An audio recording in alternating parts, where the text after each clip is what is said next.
Welcome back to my শাশুড়ি বৌমার রান্নাঘর। প্রথমে একটু সাদা তেল দিলাম। আলুর দমের রেসিপি করতে প্রথমে সাদা তেল দিলাম। আলুগুলো আগে সেদ্ধ করে নিয়েছি। লঙ্কা দিলাম, শুকনো লঙ্কা, গোটা জিরে,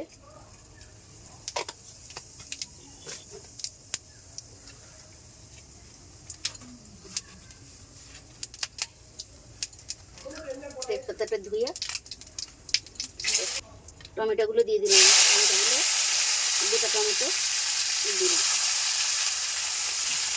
টমেটোগুলো গোটা দিলে একটু লবণ দিলাম। লবণ দিলে টমেটোটা খুব তাড়াতাড়ি সেদ্ধ হয়ে যায়। টমেটোগুলো সেদ্ধ হয়ে গেছে, মতো দিলাম আদা নিরামিষ আলুর দমের জন্য মশলাগুলো খুব ভালো করে কষে নিতে হবে। মশলাগুলো খুব ভালো করে কষে নিতে হবে।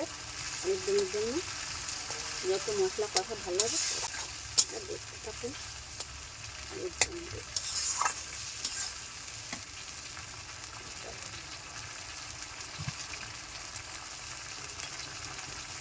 একটু মিষ্টি দিলাম।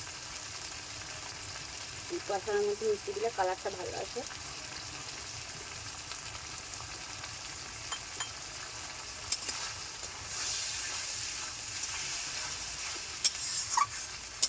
ভালো করে কষিয়ে নিলাম মশলাটা। তুলে দিয়েছি ভালো করে কষিয়ে নিলাম।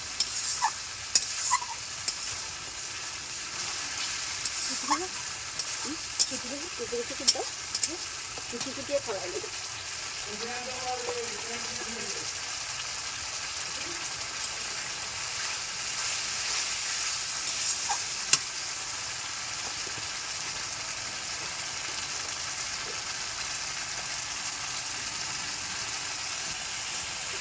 জল দিলে মশলাগুলো আর পুড়বে না।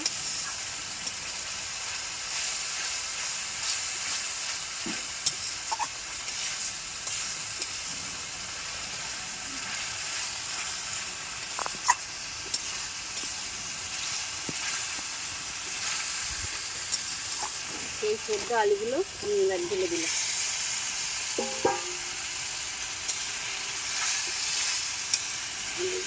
জল ছিল না সেটা ভালো করে আলুর দমের মধ্যে কষে নিতে হবে। মশলার মধ্যে আলুগুলো খুব ভালো করে কষে নিতে হবে।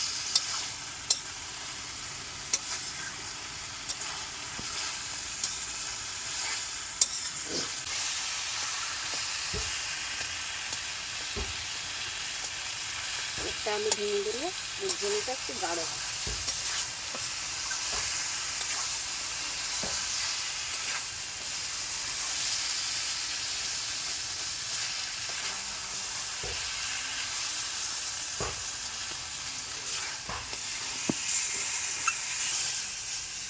সামান্য একটু জল।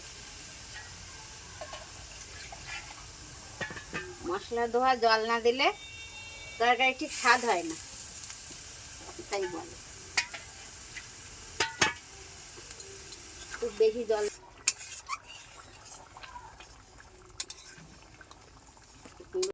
আমাদের চ্যানেলে নতুন হয়ে থাকলে প্লিজ চ্যানেলটি সাবস্ক্রাইব করে দিও। আর আমাদের শাশুড়ি বৌমার রান্নাঘরে রান্নাগুলো কেমন লাগে প্লিজ কমেন্ট করে বলো। খুব অল্প টাইমের ভিতরে রান্না কমপ্লিট করতে পারবে। এবারে আলুর দম নামানোর আগে ধনে পাতা, গরম মশলা, একটু গরম মশলা আলুর দমের উপর দিলাম। বন্ধুরা, আমাদের আলুর দম সম্পূর্ণ রেডি। গরম গরম ভাতের সঙ্গে খেতে খুবই ভালো লাগে। রুটি পরোটাও খুব সুন্দর লাগে। আলুর দম রুটি পরোটা গরম ভাত দিয়ে খেলে না খুবই সুন্দর লাগে। নামিয়ে নিলাম আলুর দমটি। দেখি টেস্ট করি।